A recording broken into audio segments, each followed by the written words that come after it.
आप मुझे खिलाएंगी अपने हाथों से। सावन का महीना था। आसमान से रिमझिम रिमझिम बारिश की फुहारें गिर रही थी।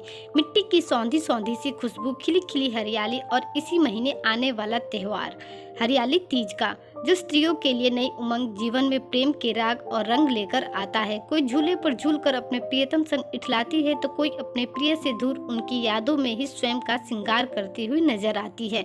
कहीं सहेलियों की अटखेलियां रंग बिखेरती है तो कहीं घर की बड़ी बुजुर्ग महिलाएं नई पीढ़ी को त्योहार के महत्व को और उनकी सुंदरता से अवगत कराती नजर पड़ती हैं।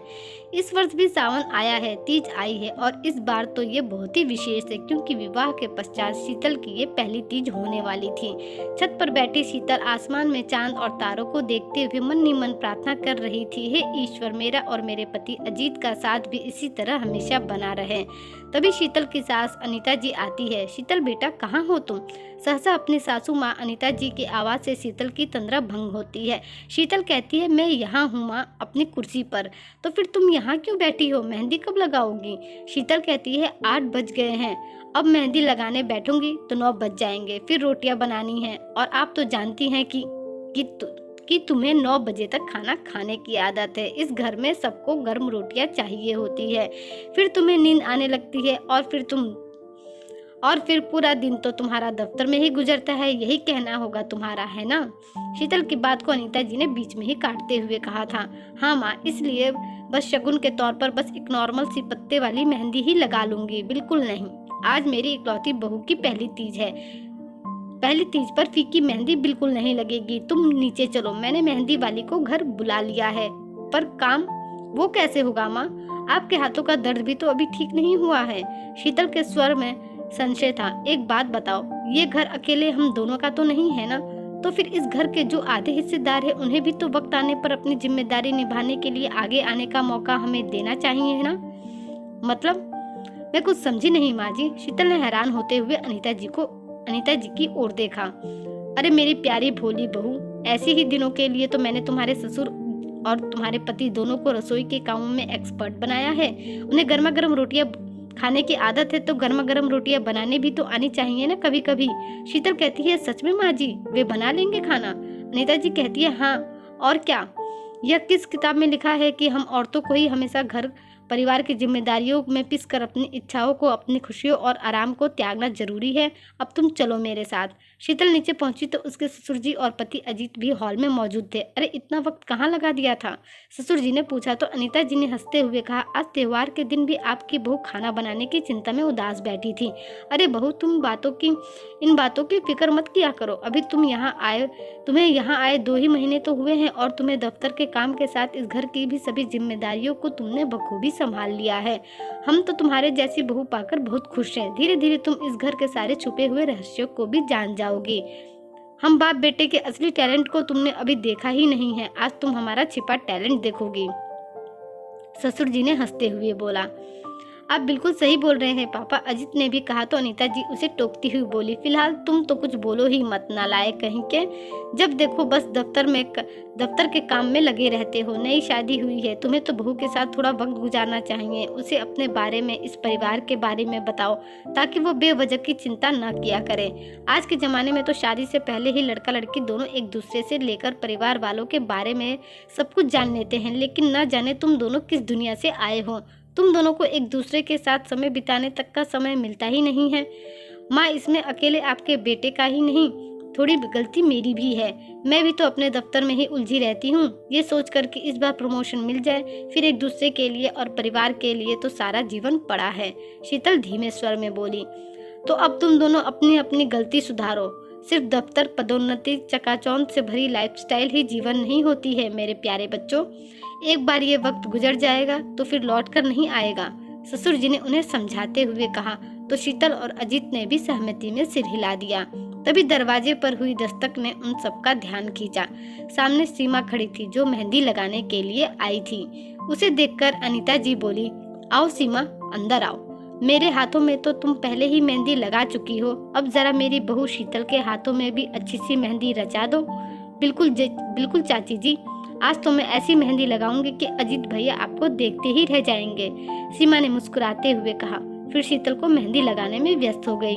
तभी थोड़ी देर में अजीत सबके लिए चाय बनाकर ले आया। रात के खाने का वक्त होने पर ससुर जी भी अजीत के साथ रसोई में पहुंच जाते हैं हाथ बटाने के लिए। कुछ ही देर में गर्मा गर्म सब्जी और रोटियां डाइनिंग टेबल पर लगकर शोभा बढ़ा रही थी। शीतल को आवाज देती हुई अनीता जी कहती है, आ जाओ बहू, खाना लग गया है।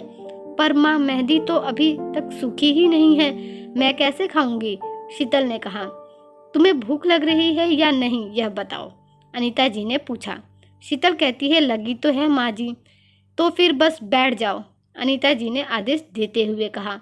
शीतल जब अपनी कुर्सी पर बैठ जाती है तब अनीता जी ने थाली में शीतल के लिए खाना निकाला और एक निवाला तोड़ते हुए उसकी तरफ बढ़ाया। माँ, आप खिलाएंगी मुझे, वो भी अपने हाथों से? शीतल भौचक्की सी अपनी सास अनीता जी को देख रही थी। क्यों, क्या तुम्हारी माँ ने कभी तुम्हें नहीं खिलाया? अनीता जी ने पूछा। हाँ, खिलाया है। जब मायके में मैं मेहंदी लगाती थी तब वही मुझे खिलाया करती थी। तो बस सवाल जवाब करना बंद करके अब खाना शुरू करो। शीतल ने मासूम बच्चे की तरह हाँ में सिर हिला दिया। माँ का अपनी बहू के प्रति इतना प्यार देखकर अजीत मुंह बनाता हुआ बोला, वाह माँ, मुझे तो आपने इतने प्यार से कभी नहीं खिलाया, क्योंकि तुम हमेशा से पापा के दुलारे जो रहे हो। लो खाओ।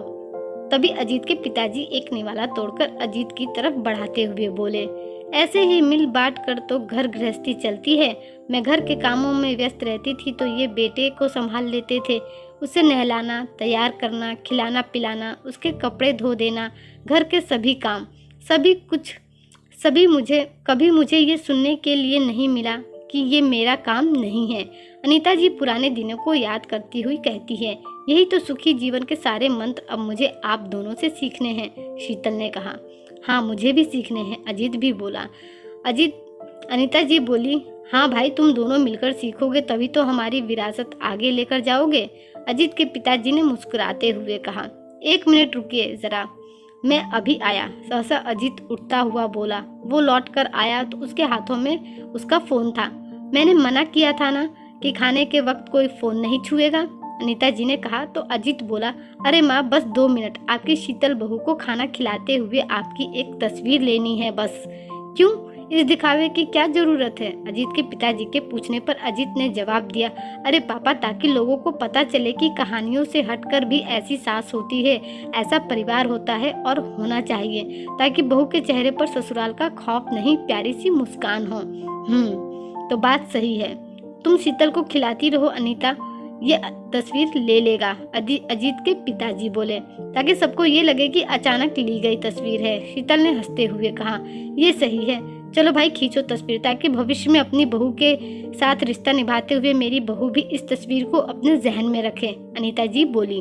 तस्वीर लेने और सबका खाना खत्म होने के बाद शीतल ने अजीत से कहा, सुनो, जब इस तस्वीर को पोस्ट करना तो मेरी माँ को विशेषकर टैग कर देना, ताकि वो भी मेरी आने वाली भाभी का इतनी ही प्यार से ख्याल रखे। हाँ हाँ बिल्कुल, लो अभी करता हूँ, अजीत सोशल मीडिया पर तस्वीर डालते हुए बोला। तस्वीर के साथ लिखा कैप्शन, बहू को अपने हाथ से खाना खिलाती सास दुनिया की सबसे सुंदर सास और सबसे सुंदर स्त्री होती है। एक खुशहाल परिवार की मजबूत नींव को बयां कर रहा था।